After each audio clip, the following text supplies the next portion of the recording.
Raticos de Ciencia. Conversaciones con científicos y científicas. La ciencia, como la vida, se disfruta a raticos.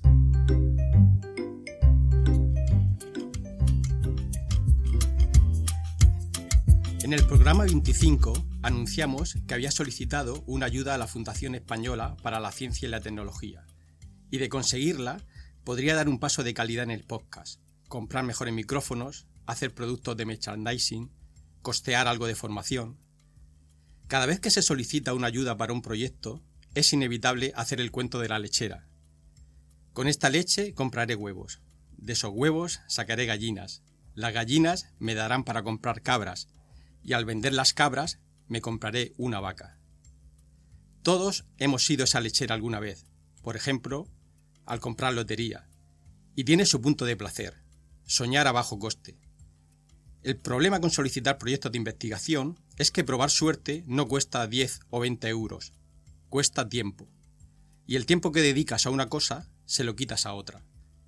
Por eso, científicas y científicos tenemos que escoger muy bien qué proyectos solicitamos, porque tenemos que hacer otras cosas, además de escribir solicitudes de proyectos. Cuento esto porque el cubo de leche de la ayuda solicitada para este podcast se cayó. Proyecto denegado. Y no fui el único. Muchos otros proyectos quedaron fuera. Así que tampoco puedo decir que fuera injusto. Algo que se plantó y no dio fruto. Como dicen en mi querida Murcia, una mata que no ha echado. Pero hay fracasos que te llevan a nuevas oportunidades. Y hoy, como consecuencia de ese proyecto rechazado y a la ayuda de Jordi Lanuza del Departamento de Comunicación de IDIBEL, nos encontramos grabando este ratico de ciencia en el estudio de radio de Torre Barrina, del Ayuntamiento de Hospitalet, con un simpatiquísimo Jordi Melic en el centro de mandos. Nos acompaña Manica Balán, investigadora eslovena del Instituto Botánico de Barcelona. Es investigadora predoctoral y dentro de poco será doctora.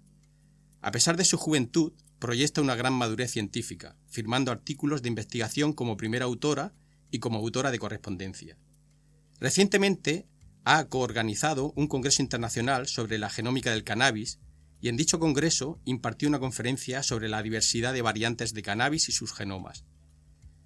Desde hace unos 12.000 años, la humanidad ha cultivado el cannabis. Esto habrá sido por algo. Para saber más de los usos tradicionales del cannabis y de sus variedades, tenemos hoy aquí a Manica, que respondió positivamente a la invitación que le hice por email. Un email enviado con un pequeño cubo de leche en la cabeza, con una esperanza que en este caso se dio, una mata que se ha echado. Una de las primeras preguntas que me venía a la cabeza cuando venía hacia acá en el metro es que en cierto modo tienes un poquito de ventaja con otros científicos en cuanto al tema en el que trabajas, porque cuando los científicos estamos en una reunión social con amigos o con familia y nos preguntan sobre qué trabajamos, imagínate que le decimos, pues trabajo en la segregación de cromosomas, ahí se acaba la conversación. Sí, sí. En cambio, tú cuando dices que trabajas o investigas en cannabis, imagino que tendrás la atención de todo el mundo y recibirás muchas preguntas, ¿no? Sí. La primera cosa es, oye, esta trabaja en cannabis. ¿Necesitas voluntarios para testear cuál es el mejor strain o lo que sea?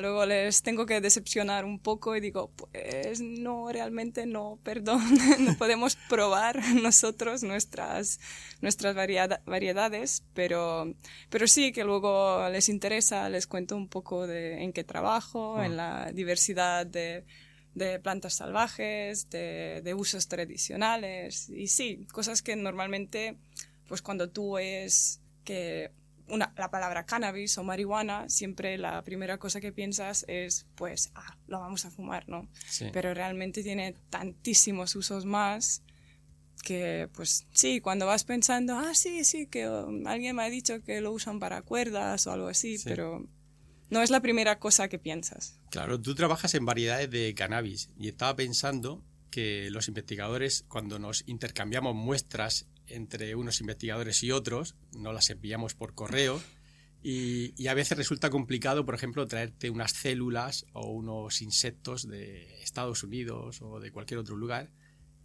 Y estoy pensando que cuando tú dices que te van a enviar cannabis de algún otro país, tendrá muchos problemas, ¿no? Sí, no, yo no puedo decir, pues envíame esto. No, a ver, sí que me pueden enviar porque son semillas al final. Hasta que yo los cultivo, no hay tantos problemas, pero aún así, pues lo primero que yo creo que aquí es para todo, no solo para cannabis, es el protocolo de Nagoya que tenemos que tener en cuenta, pero luego, si yo quiero importar esas semillas y exportar esas semillas del país para que aquí les puedo cultivar legalmente, es un papeleo muy grande. Por ejemplo, las semillas de Mongolia que teníamos que traer tardaron 1 año y medio casi. Desde que les han colectado. Primero para que han organizado la expedición, luego colectar las semillas, prepararlas, pedir el permiso de exportación, permiso de importación a España y luego, pues al mandarlo, el envío ha hecho una desviación a China. China ha dicho, pues desde China no tenéis permiso a exportar, los vamos a destruir. No, ¿cómo que no? Y tardaron 1 año en llegar a España, pero sí. O sea que hubo alguien que fue de aquí, de Barcelona, que fue a Mongolia por estas plantas. No, yo en ese momento todavía no he empezado mi doctorado, así que yo desfortunadamente no he podido ir, pero mis colegas sí han hecho la expedición en Mongolia, en Armenia y otros sitios. Ese es un punto importante, ¿no? Porque la gente puede pensar que, bueno, si no te pueden mandar algo, vas, lo coges y te lo traes, pero eso no es legal. No. Y hay muchos lugares, casi todos los países tienen unas normativas en las que tú no puedes sacar cosas o recursos naturales de allí sin permiso, y eso cuesta mucho. Sí. A ver, cuesta en dinero no tanto, pero en tiempo, que tiempo es dinero al final, sí, que cuesta bastante. Porque tengo aquí delante mía un par de artículos tuyos y en algún lugar he leído que esta variante de Mongolia es la más ancestral o la más diferente de todas, ¿no?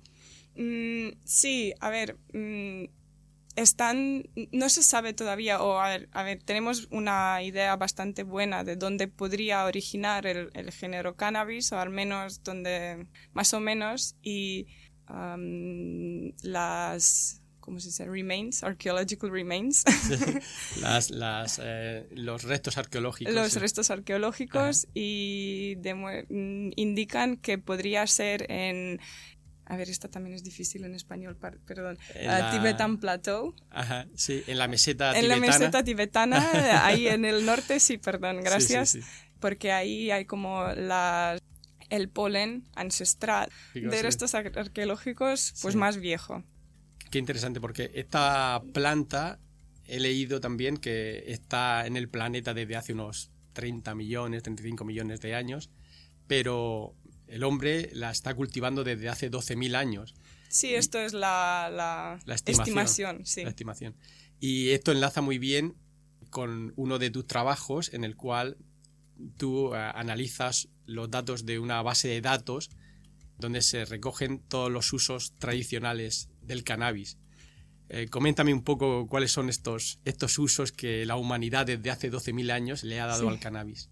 Pues nuestro grupo ha hecho este esfuerzo de juntar, al menos empezar a juntar todos los usos tradicionales de cannabis, y hemos creado la base de datos que se llama Cannus, y ahí dentro hay creo que más que 640 artículos científicos que han hecho investigaciones de etnobotánicos en todo el mundo, y desde ahí hemos cogido pues usos tradicionales de cannabis y esa base pues está libre, puede acceder quien quiera a esa base, sí, y mirar esos usos. Me ha sorprendido que hay más de 2.000 entradas en la base de datos de usos del cannabis. Y vosotros los repartís en 3 grupos: el uso medicinal, el uso psicoactivo y el uso alimentario. Pero el 75% es el uso medicinal, o sea que de alguna manera esto hace pensar que la humanidad ha estado cultivando el cannabis porque le veía algunas propiedades medicinales, ¿no? Sí, sí, has olvidado el uso de fibra, El que uso de también fibra, es ¿verdad? muy importante, pero sí, no saben muy bien cuál era como el primer uso que el humano ha dado a cannabis. Podría ser que ha empezado a coger semillas, porque también las semillas para el uso alimentario tienen una composición de grasas muy buena para nosotros. Entonces sí, no saben muy bien si era por eso, si era por fibra. Claro, porque con las fibras, que es una fibra muy resistente y permite fabricar cosas. Sí, es muy resistente, soporta muy bien la agua, no empieza a podrirse muy rápido. Entonces lo han usado muchísimo para producción de cuerdas, sacos, para fábricos también. Tejidos de cáñamo tienen muy buena calidad. En industria naval también era muy importante para mucho tiempo. Y cuando habéis ido a esos artículos y habéis recopilado esos usos, coméntame algún uso medicinal que te haya llamado la atención o que pienses que es interesante. Pues, a ver, hay un montón, hay muchísimos usos. Por ejemplo, yo creo que hemos encontrado más de 200 diferentes usos de cómo usar cannabis para poder ayudarnos cuando tenemos un resfriado, si tenemos asma, si tenemos hipertensión, si para hemorroides, para eczemas en la piel. Hay una barbaridad de usos diferentes, así que no creo que podré elegir uno. Claro, esto de medicina tradicional, que muchas veces pues no tiene una base empírica, pero si durante mucho tiempo se ha estado haciendo, la gente no es tonta. Sí. Y será porque realmente tenían un beneficio, ¿no? Imagino. Sí, como tú has dicho, esto no son pruebas clínicas, entonces no puedes decir cuál de los compuestos es el que realmente hace ese efecto. Normalmente yo creo que yo médica no soy, así que no puedo decir esto, pero me imagino que, o al menos leyendo los artículos, es el efecto compuesto de todos estos compuestos dentro de cannabis que hace el efecto. Claro, el efecto tal vez no es tan rápido como con una pastilla diseñada para, como muy preciso una cosa, pero sí que tiene muchísimos usos. Claro. Y lo que a mí me sorprendió, por ejemplo, al menos con los usos medicinales, es que en la mayoría de casos usan hojas. No es... Ahora, hoy en día, cuando pensamos o cuando hablamos de uso medicinal de cannabis, es siempre inflorescencia. Siempre van a flor, porque ahí es donde hay la mayor concentración de cannabinoides. Pero en realidad, cannabis tiene muchísimos compuestos más, los terpenos, los flavonoides, pues muchos más que también juegan un papel importante. Sí. Ese, digamos que posiblemente sea el mensaje principal de tu artículo, ¿no? La conclusión, lo decís en la discusión, de a pesar de que el mayor uso tradicional que se ha dado al cannabis es con las hojas y claramente ha tenido un efecto en la salud de la gente, las empresas no le hacen caso a eso y se van a trabajar en las flores, ¿no? Sí, siempre la flor. Es normal porque hoy en día creo que la investigación es muy concentrada o muy enfocada en uso de cannabinoides, de THC y CBD, por ejemplo, en mayoría de casos. Y entonces ahí es donde hay la mayor concentración y van a por eso. Sí. Has comentado dos conceptos o dos palabras importantes, que es el CBD y el THC, que vamos a aplicar ahora. Pero ahora tengo una duda. Cuando digo cannabis, ¿lo digo españolizado? ¿Es así? ¿O es cannabis? ¿O cómo? El nombre latín del género es cannabis. Entonces yo creo que en España pues tiene muchos nombres. Está españolizado la pronunciación, porque yo tengo una canción en la cabeza, no sé si la cantaba Manu Chao, de cannabis, y por eso lo pronuncio así, ¿no? Pero no sé si lo pronunciamos bien o... Cannabis, no sé, al menos, a ver, yo no creo que soy una referencia muy grande para la lengua castellana, una eslovena ahí sí, pero diciendo... en el congreso, por ejemplo, que habéis organizado hace poco, decís cannabis, ¿no? Sí, cannabis. Ok. Bueno, no sé si lo podré corregir, pero volviendo a a estos dos conceptos que has dicho antes, de THC y CBD. Estos son dos moléculas diferentes. El CBD es el cannabidiol, que digamos que es un principio activo, que vamos a decir que es el bueno, en el sentido de que no es psicotrópico, no altera las capacidades mentales, no es adictivo. Pero luego hay una molécula muy parecida, que de hecho he visto la estructura viniendo en el metro y cambia de un hidrógeno solo, que hace que se cierre un anillo aromático, ¿no? Son 3 anillos aromáticos. Entonces, una pequeña modificación en esa molécula hace el THC, que es el tetrahidrocannabidiol. Y esta molécula sí que es, digamos, la que, en cierto modo, es la responsable de la ilegalidad del cannabis en algunos lugares. Y entonces esto lo quería enlazar con lo que me decías antes de si el cannabis o cannabis es bueno o malo. Y es que las distintas variedades de cannabis tienen distintas concentraciones de estos dos principios activos, ¿no? Sí, sí. Yo creo que han escrito más que 100 cannabinoides, lo que es brutal. Y todos los cannabinoides son bastante similares entre ellos. De todos estos 100 son 2 que prácticamente hablamos, pero sí, estas concentraciones, pero no solo de estos 2, de toda esta digamos, familia de moléculas, ¿no? Sí, familia de moléculas pueden variar muchísimo dependiendo de dónde crecen esas plantas. Si tú, en qué condiciones estás cultivando, el suelo, depende del suelo, de intensidad de luz, de cantidad de agua. Esto solo es el ambiente donde la planta se encuentra. Luego, la genética también determina, la base es genética, luego pues la respuesta del ambiente. Entonces es muy difícil controlar esto tantísimo, y además cambia durante la vida de la planta. No en todo momento la planta no tiene la misma cantidad de todos estos compuestos. Y sí, pueden ser presentes o no, pero al principio uno es más abundante, luego otro se empieza a degradar un poco y sube el tercero. Es muy difícil Claro, controlar. entonces cuando se habla de los efectos del cannabis en las personas es realmente algo muy complejo, porque por un lado está qué tipo de planta o de cannabis estás tomando, si es con mayores o menores índices de ciertas moléculas. Después, si tomas hojas o flores o semillas. Sí. Y después he leído una cosa muy interesante también en tus artículos, que también depende de la genética de la persona. O sea, no a todo el mundo le afecta igual cierta dosis de cannabis, ¿no? Sí, nosotros tenemos receptores para cannabinoides, porque nuestro cuerpo produce endocannabinoides que son similares a cannabinoides. Entonces, por eso somos capaces de pues que nos afecten los cannabinoides, ¿no? Y cada persona tiene un poco diferente la concentración, composición de estos 2 tipos de cannabinoides. Entonces a cada persona no nos va a afectar igual el mismo material, digamos. Sí.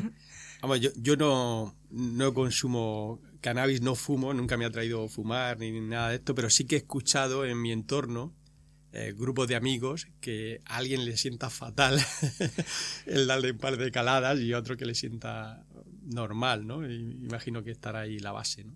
Sí. Y también yo creo que, a ver, cómo es el efecto psicoactivo también depende un poco de tu estado anímico, ¿no? Sí. ¿Qué está pasando contigo en este momento? Un poco, no así. Es muy difícil de controlar, yo creo, esta planta. Porque el efecto psicoactivo, me decías que tenemos receptores para estas moléculas en el sistema nervioso, imagino en neuronas, en algunas partes del cerebro. He leído también que activa la síntesis de dopamina o la liberación de dopamina, que eso da una sensación de bienestar. Sí, a ver, esto ya entra un poco fuera de mi tema, entonces no estoy tan segura que lo que digo no es así un poco... Pero yo creo que los tenemos en varios sitios de nuestro cuerpo, no somos solo digamos, en el cerebro, Sí. pero también en la piel, en el intestino. Yo creo que están como distribuidos por todo el cuerpo. Sí. Y por eso, por ejemplo, el cannabis se puede utilizar para tantas cosas, que no solo es para, por ejemplo, problemas con sistema nervioso, es también para el sistema digestivo, es para infecciones de piel o eczemas, o justo por eso. Sí. La podemos usar en tantas diferentes partes, Sí. porque estos receptores se encuentran en varios puntos de nuestro cuerpo. Sí, estaba pensando que en cierto modo el cannabis nos está mostrando desde hace mucho tiempo algo que ahora cada vez se ve más claro, y es que las medicinas o los medicamentos no funcionan igual en una persona que en otra, ¿no? Que realmente, por eso se habla de la medicina personalizada, Sí. que realmente hay que ajustar la dosis y el medicamento para cada persona, y el cannabis pues sería un poco parecido, ¿no? También. Sí, un poco parecido, aunque creo que aún más difícil, porque si tú haces no sé, también existen, yo creo, por ejemplo, hipertensia, existen varias pastillas, no solo hay una para todos, algunas funcionan bien, algunas no, pero en cannabis también hay esta, pues, variabilidad de composición, de concentraciones, entonces en una pastilla sabes muy bien qué has puesto, porque la has hecho tú. O tú has metido dentro los compuestos. En cannabis es pues un poco lo que le da la gana a la planta. Sí, sí. Lo que su base genética y su entorno pues han determinado. Entonces es aún más difícil de controlar, pero tiene ahí dentro una diversidad de compuestos muy, muy importantes que pueden actuar muy, muy bien. Creo que es importante que quede claro que estamos haciendo este programa pues para aprender un poquito más de cannabis, pero no pretendemos ni decir si es bueno, si es malo, si hay que tomarlo, no. Porque entre otras cosas no es nuestro tema. Sí. Y de hecho ya te estoy preguntando a veces cosas que, como tú dices, no es de tu tema, porque tu especialidad en realidad es genómica de plantas del cannabis, y luego hablaremos de tus trabajos. Sí, no solo genómica, aquí te tengo que corregir un poco, porque yo de genómica es una parte que estoy empezando a tocar ahora. Pero sí, durante mi tesis, las áreas que queríamos investigar es los usos tradicionales, la diversidad de morfología de estas plantas, diversidad genómica y diversidad fitoquímica. Entonces, de varios puntos, miramos a esa planta de varios puntos de vista para poder entenderla un poco mejor. Vale, pues aprovecho, pensaba hablar de eso más adelante, pero aprovecho que lo has expuesto muy bien para que me cuentes un poquito cada cosa. Lo de la base de datos de los usos tradicionales ya lo hemos comentado un poquito. Me hablabas de la diversidad morfológica. Eso implica el que te lleguen las muestras de variedades de cannabis y bajo la lupa, imagino, o incluso a nivel de microscopio, describir características de esas plantas, ¿o cómo lo haces? Pues en caso de cannabis, como es tan variable, solo a primera vista, que cuando tú, por ejemplo, en nuestro proyecto, como cannabis es tan plástica esta planta que puede ser muy diferente de cómo la cultivas, primero lo que teníamos que asegurarnos era que estamos cultivando en condiciones controladas. Eso quiere decir que cada planta está cultivada en la misma tierra, con la misma cantidad de agua, con la misma intensidad de luz, a la misma temperatura, y todo es igual. Así podemos separar, digamos, un poco la respuesta de la planta al ambiente y lo que realmente es la base genética de esta morfología. Entonces, cuando tú miras estas plantas, no hace falta, para ver diferencias, no hace falta ir ni con lupa, porque ya ves que algunas tienen unas ramas muy, muy densas, así, son muy compactas, como ¿cómo se dice? Un shrub, un pequeño bush. Sí, un arbusto. Sí, arbusto, mientras otras pues crecen con muy pocas ramas, bastante altas. Y O pues sea, que simplemente con una descripción macroscópica, con unas fotos generales, ya se ve la diferencia. ya ¿no? se ve muy bien la diferencia entre esas plantas. Aunque nosotros, por ejemplo, nos hemos centrado en la diferencia de forma de hojas. Porque esa planta, a ver, yo creo que cuando piensas en cannabis o dices marihuana, la primera cosa que ves es la hoja esta, Ajá. que tiene como la forma Sí. de Sí. la mano, ¿no? Sí. Que cannabis tiene una hoja compuesta y con varios folíolos, Ajá. digamos, folíolos, estos, como los dedos de la hoja, ¿no? Ajá. Y cuando cannabis crece, el número de estos folíolos cambia. Empieza con una, luego tiene 3, luego 5, 7 y hasta unos 13 yo creo que he visto como máximo.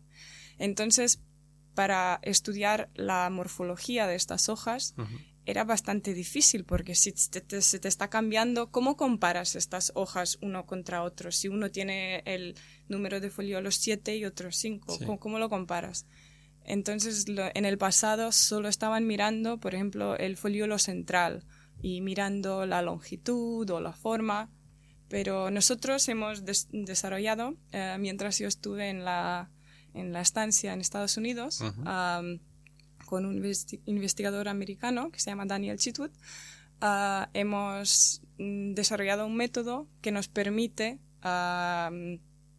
digamos, como unificar de una manera los números de folíolos y así nos permite realizar este análisis morfométrico, digamos, de hojas. Y esto en principio servirá a otros investigadores para cuando encuentren otras variedades hagan una descripción similar a la vuestra, ¿no? De cierto modo, y os entendáis. Sí. Este método nos permite diferenciar bastante bien entre diferentes variedades. Por ahora hemos hecho una prueba con 9 poblaciones o accesiones y vemos que solo usando las hojas se puede ver bastante bien la identidad de esa planta. Tú solo coges una hoja y si tienes una base de, digamos, de formas de hojas de varias variedades, tú puedes decir, esta es esta. Entonces no hace falta hacer el análisis genético para esto. Sí, porque estamos hablando de variedades y cabría preguntar por qué tantas variedades de cannabis. Entonces hay una parte que es evolutiva o biológica, de que la planta, según se va distribuyendo geográficamente, se adapta a un lugar u otro y cambia su morfología y sus características para adaptarse mejor al nuevo lugar. Pero luego he leído también que el ser humano ha intervenido mucho haciendo hibridaciones entre plantas. Imagino pensando, pues mira, esta me da tal cosa y esta me da esta otra cosa, las hibrido a ver si consigo algo que me dé las dos, ¿no? Sí. Es, a ver, como con todos cultivares, si vemos el brócoli, el brócoli es la misma especie que el, ¿cómo se llama? El coliflor. Es la misma cosa. Y lo hemos llegado a unas variedades que tú miras esas plantas y dices, pero esto no es la misma especie, pero sí que es. Entonces, cannabis es una de estas plantas que tú, dependiendo de qué quieres, la puedes, ¿cómo dice? Machacar a básicamente lo que tú quieres de esa planta, casi lo puedes conseguir. Sí. Y sí, pues durante muchos años han llevado esa planta, por ejemplo, la gente estaba ocupando nuevos territorios y ha traído la planta con ellos. Y ahí estas plantas se han encontrado con poblaciones ya que estaban ahí. Sí. Y se ha cruzado pues sin que la gente haya sabido. Eso durante muchos años en el pasado. Pero ahora sí que hacen unos cruces más, digamos, intencionados, sí.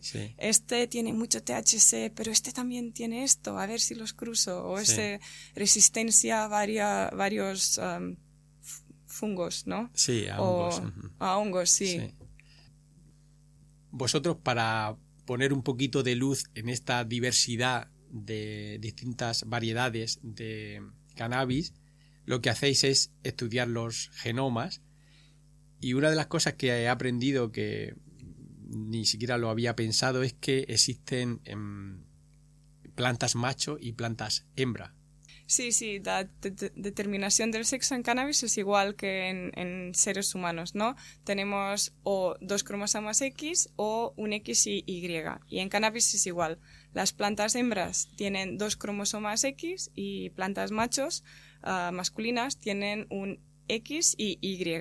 Y al contrario, con seres humanos, el cromosoma Y es un poquito más grande que el X. Uh-huh.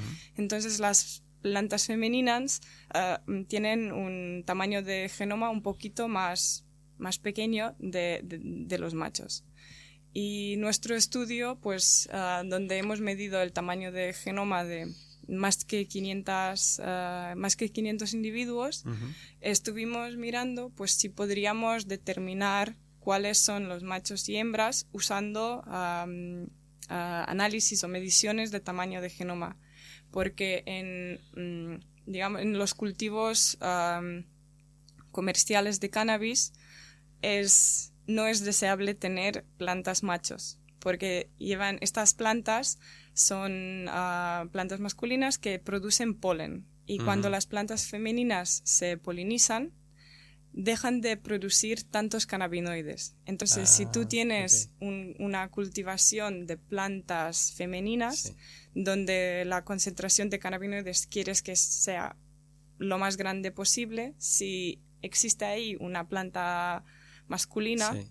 Polinizando todas estas hembras, pues la producción de cannabinoides va a empezar a bajar, van a empezar a producir semillas, y esto no es deseable. Entonces, en estos cultivos, imagino, ¿harán la fertilización de las hembras a mano o de una manera muy concreta y luego retiran las plantas?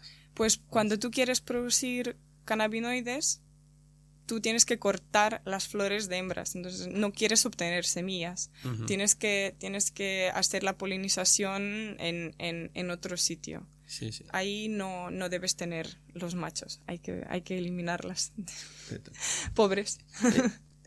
Hemos hablado de tu trabajo con las bases de datos de usos tradicionales, con el tamaño de los genomas, y hay un tercer artículo que lo tenías en modo preprint, pero me has comentado que ya está publicado, que por cierto te está yendo muy bien en la tesis, tienes bastantes publicaciones y de primera, y aparte como autor de correspondencia. Cuéntame de qué va este último artículo. Pues este último era este que te comenté antes de la morfología de hash. Vale. Uh-huh. Sí, está aceptado, pero publicado le falta un poquito más para ser publicado. ¿Y este te ha hecho en colaboración con el grupo de Estados Unidos? Sí, con la Michigan State University. ¿Dónde estuviste en Estados Unidos? En Michigan. Ok. Pues fíjate que yo en un viaje en Estados Unidos estaba en un camping y me encontré a una persona, un italiano, que estaba allí con su camper van y estaba viajando buscando terrenos. Esto era en California. Estaba buscando terrenos para invertir en la producción de cannabis de uso comercial. El tipo había trabajado de cocinero muchos años, había ahorrado dinero y estaba buscando terrenos para esto. Yo creo que en California tenían bastante grande producción no tanto de ¿cómo se dice? Farmacológico, para uso farmacológico. No tanto como en farm. En granjas. En granjas grandes, pero como más pequeñas, sí. Pero el ambiente es muy bueno para cultivar diferentes tipos de cannabis y sí. Creo que ahí tenían una gran diversidad. Sí, no sé cómo le fue a este hombre, pero de luego todo lo que contaba era un sueño americano. Ya lo que hablamos antes del cuento de la lechera, él ya se veía ya millonario haciendo todo esto. Pues otra de las cosas que me han llamado la atención del cannabis es el cómo en distintos países recibe nombres diferentes. Y esto es una cosa que yo también aquí en España me lío un montón. Por ejemplo, comentáis que en India descubristeis que había hasta 54 nombres para llamar a la misma planta. Bueno, India es un país complejo, con muchas etnias y tal, y se puede pensar, pero también a nivel popular, aquí en España, o sea, yo me hago un lío tremendo con lo que es María, Costo, Chocolate. O sea, no sé si todo es lo mismo o qué es. No sé, ¿nos puedes aclarar un poquito la nomenclatura de la calle? O sea, marihuana o María se supone que es cannabis, que son los cogollos, ¿no? De las flores del cannabis. Pero ¿el costo es lo mismo? No sé. Uf, Una pregunta de ignorante total, ¿eh? No sé. Sí, no. Aquí yo más ignorante que tú, yo creo. Vale. Porque... Tenemos que salir a la calle un poco. Sí, tenemos que salir a la calle y preguntar. Y preguntar.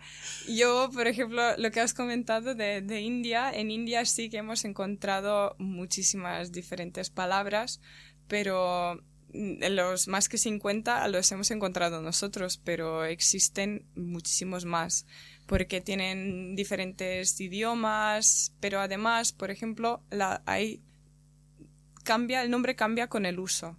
Por ejemplo, yo creo que en prácticamente toda la India está conocido las tres palabras para tres, digamos, diferentes usos. Una es bang, o banga o similar, que es para una bebida o una pasta así de que se produce de hojas.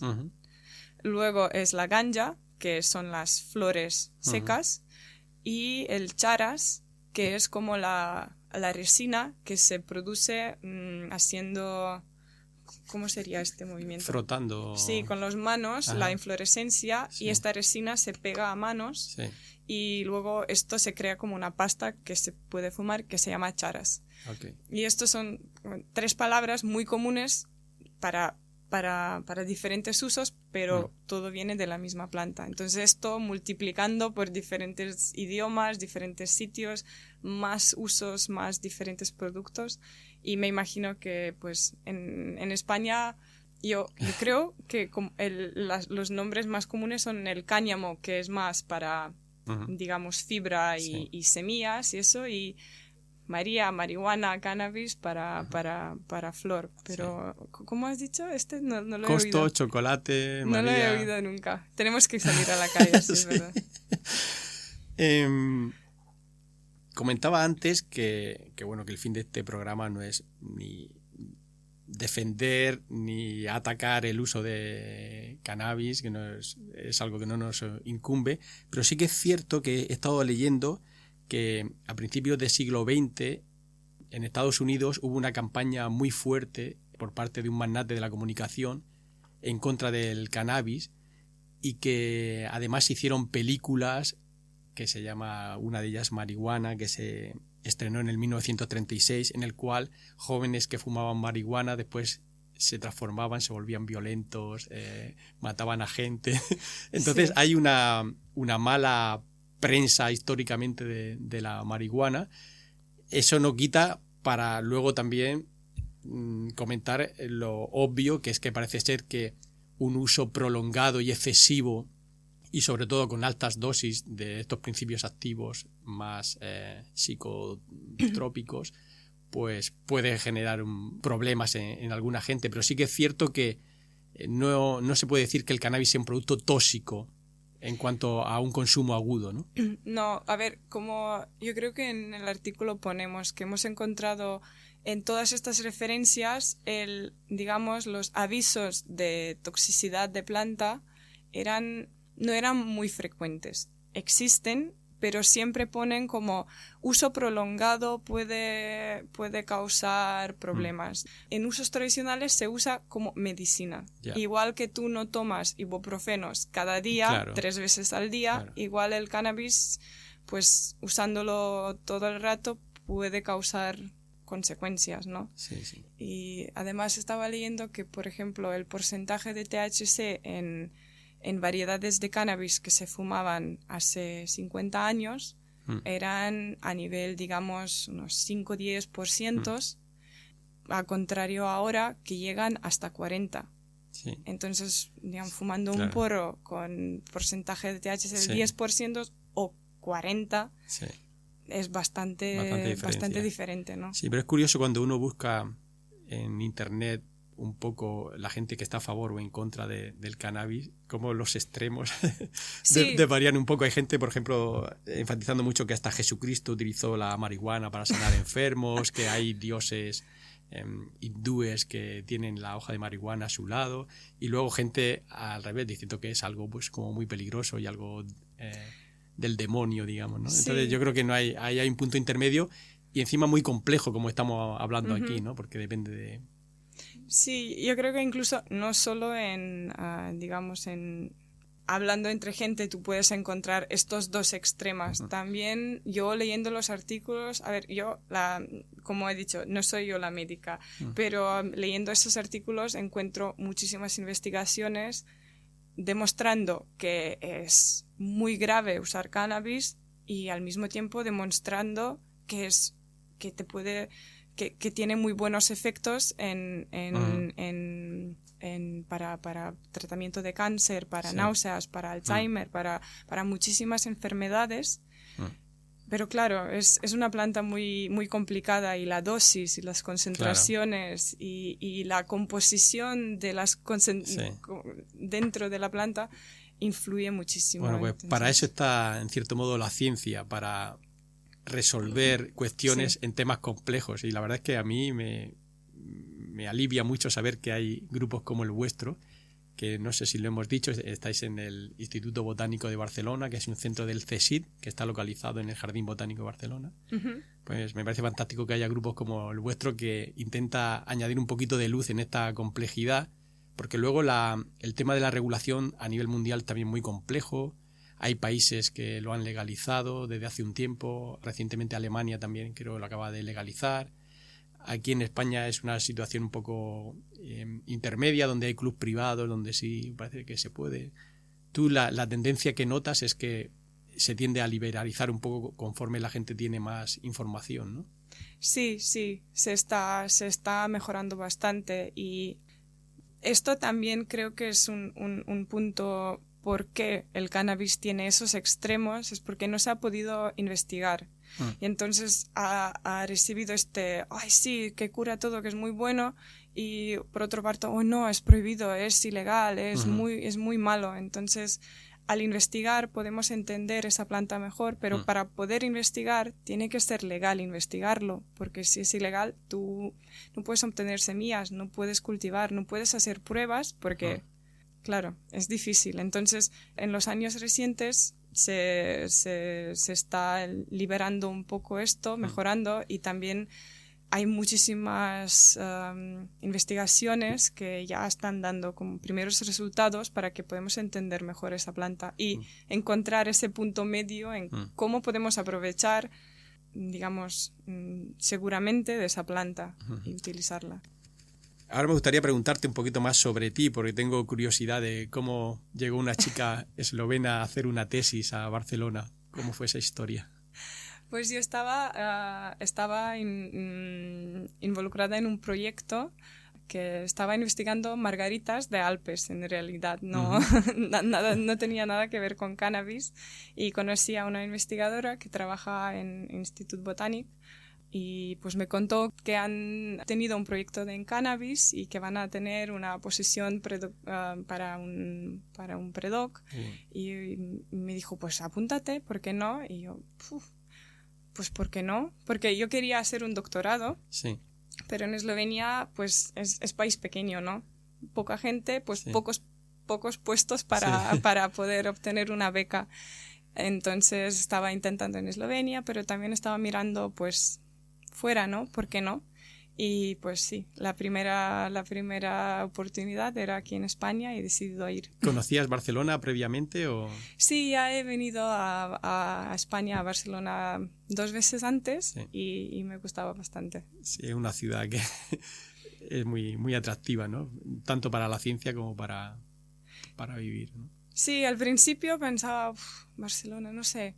Pero cada día más me gusta, porque estoy descubriendo como que tiene muchísimas personalidades. Sí. Cada barrio tiene como un poco su carácter. Es muy divertida de vivir aquí. Y una de las cosas que no deja de sorprenderme es como las personas que sois de la antigua Yugoslavia, cómo aprendéis el castellano de esta manera.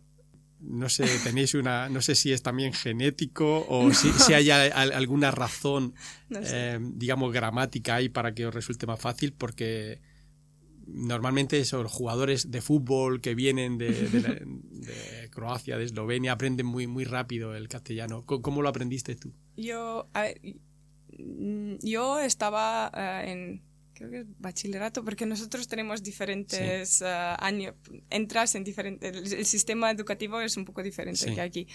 Pero he ido a clases de español, de castellano, unos 3 años en bachillerato. Sí. Entonces ya aprendí un poco, pero claro, esto es como la base. Luego, al empezar de hablar, sí que he tardado un año al venir aquí de empezar. Pero yo creo que porque tenemos más facilidad nosotros, es porque, por ejemplo, las películas o series no están dobladas. Nosotros tenemos subtítulos. Sí. Entonces, todas las películas, todas las series que llegan, nosotros estamos, digamos, en contacto con ese idioma. Sí. Lo podemos oír. Entonces, es mucho más fácil, yo creo, entrar luego, porque ya estás como un poco familiarizado con inglés, con italiano, alemán, pues español, francés. Sí, eso he escuchado, ¿no? Que desde pequeño un segundo idioma o un tercero te facilita el cuarto o el quinto, porque ya, digamos, tu estructura mental cambia y te hace más permeable. Eslovenia es un país que está rodeado de países y son países muy diferentes. Está Austria, Croacia, Hungría e Italia. Son 4 países culturalmente, me parecen muy diferentes. Me resulta muy curioso eso. Vosotros, como eslovenos, ¿de dónde pensáis que tenéis una influencia más fuerte de los 4 países que os rodean? Pues yo creo que depende de dónde vienes, porque la gente que vive más cerca de Italia tienen, o al menos la parte de Istria, por ejemplo, tienen una cultura muy diferente que la gente que vive más al norte, cerca de Austria. Los de cerca de Italia son mucho más abiertos, yo creo. Mucho más, sí, mientras los de norte un poco menos. Sí. No digamos que no, pero un poco menos. Entonces sí, depende mucho de dónde de Eslovenia tú eres. Te conté cuando hablamos para hacer esta entrevista que yo pasé por Eslovenia y me enamoré de Pirán. Una ciudad pequeñita, amurallada, antigua, que está así como una especie de cabo dando al Adriático, y me dijiste que tú estuviste viviendo allí 2 o 3 años. ¿Cómo fue esa experiencia de vivir en una ciudad tan bonita? Sí, he vivido ahí 2 años antes de venir a Barcelona. Es muy interesante vivir en esa ciudad, es muy bonita, como lo has dicho tú, a mí también. Yo creo que es una ciudad más bonita de Eslovenia, pero es muy... Tiene 2 extremos, como Cannabis, Pirán también tiene 2 extremos. Un extremo es durante verano, que hay muchísima gente, muchísimo turismo, y se llena la ciudad, que casi no se puede vivir. Y luego el extremo de invierno, que muy poca gente vive ahí permanente, entonces hay como un cambio de 5.000 personas a 500. Entonces como un poco una ciudad de silencio y así. Pero cuando vives ahí está bien, porque después del caos de verano sientan bien la tranquilidad de invierno, hasta que ya empiezas a aburrirte un poco y llega el verano otra vez. Así que me gustó mucho vivir ahí. Yo creo que la visité en algún momento de primavera, porque hacía buen tiempo, pero no había, creo que demasiada gente. Pero es cierto lo que dices, ¿no? Los turistas lo arruinamos casi todo desde el momento, pero todos queremos participar de eso, y a veces es complicado, ¿no? Sí, pero a ver, de una manera también trae dinero, trae vida a esa ciudad, así que tampoco nos podemos quejar demasiado. Pero si venís a Eslovenia, pues yo recomiendo muchísimo Pirán. Sí, aparte de Pirán, hay que decir, como decías, que tenéis zonas de alta montaña también, tenéis lagos de montaña preciosos, tenéis unas cuevas gigantes, también es un país, la verdad que merece la pena ir a verlo. Es muy diverso, tan como en cultura, pero también hay como, digamos, áreas geográficas, hay como un punto de todo. Terminan las Alpes, empiezan los Dináridos, también empieza como es el Pannonian Flatland. Entonces es un cambio de hábitats muy diverso, así que también de parte de biodiversidad, digamos, es un país muy diverso. Es un país precioso y es un país que está generando investigadores e investigadoras como tú de gran valor, porque hay que decir que tienes, como he dicho antes, una gran madurez científica y estás haciendo el doctorado. Y me parece que bueno, tu producción es tremenda y el conocimiento que estás haciendo es muy bueno. Y te quería preguntar, ya para terminar, ¿cuál es tu futuro profesional? ¿Dónde te ves en el futuro? Porque ese paso después del doctorado a veces es complicado y complejo y no sé si ya tienes una idea en la cabeza de qué quieres hacer en el futuro. Sí, es muy complejo ese paso y es un poco... sí, da miedo. Pero en mi caso al menos intentaré mandar o depositar la tesis en septiembre, pero en mi caso tengo la oportunidad de quedarme 2 años más en Institut Botanique, así que esto es un alivio muy grande, que al menos me puedo concentrar ahora en la tesis y terminar y saber que luego tienes tiempo para pensar, ¿no? Sí, puedo continuar investigar en cannabis porque tenemos este proyecto, pero para después es básicamente como yo creo que en todo científico, en muchos otros casos de ser científico es básicamente ir a donde hay tú te puedes dirigir un poco, pero cuando se abre un proyecto pues, con financiación. Sí, decide más esto que lo que tú deseas, digamos. Sí. Tú te puedes centrar más, puedes centrar tu energía en proyectos que te interesan, pero de vez en cuando, como has dicho tú tienes que pedir muchísimos proyectos para que te den uno. Sí. Entonces ya veremos. Estoy de acuerdo en eso, lo hemos hablado otras veces, que a la gente que nos gusta la ciencia, al final somos flexibles y cualquier tema nos puede parecer interesante y una vez que entras dentro de ese tema pues te apasiona y trabajar en él. Yo antes estaba trabajando con biología reproductiva de plantas antes de venir a Barcelona y cuando me han dicho pues este proyecto de cannabis, yo pensaba, ¿de cannabis? ¿En serio? Yo estoy aquí investigando plantas, ¿cómo son? Threatened plants. ¿Cómo son? ¿Cómo? Perdona.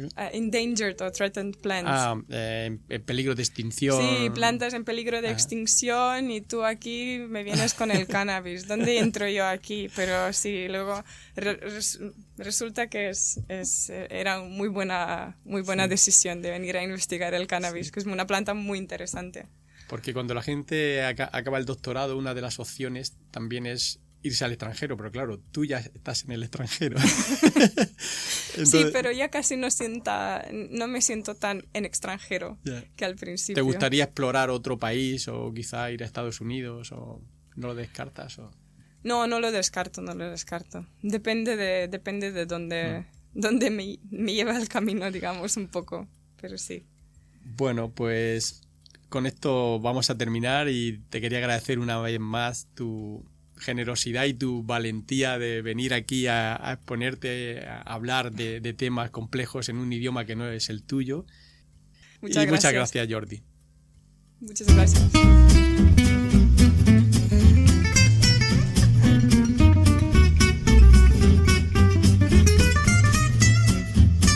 Hasta aquí Raticos de Ciencia.